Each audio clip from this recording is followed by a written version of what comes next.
Cheikh Ibrahima Niass doon wax naan ñu bëri ngeen boobu motuñ ñaar fukk wala taalibe bàyyi ci àdduna bi yëpp motaguñ 40 personnes bàyyi ne wa antum qaliluna al ana kama tarawna waaye ñoom ci saa si nangu nañ li bàyyi wax ndax ñoom duñu ñun ñu ngi jéem a utiliser suñ xel le pourquoi bi ñooñu seen xol rek lañ jàkkaarloon Cheikh Ibrahima Niass laa yunaalu ma indana illa bi sidqi wal mahabba kenn du jot lu nekk ci ñun xam nga mbir mi sëriñ bi dafa jege bàyyi waxul ne duma la jëriñ te juruma la doo jot lu nekk ci man te jamonoon teeg man doo jot lu nekk ci man te gisoo ba xama na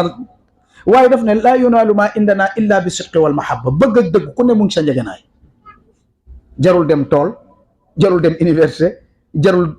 ku nekk mu ngi sa njegenaay bàyyi lu gën a yomb la teg pour nga jëriñu waxul ne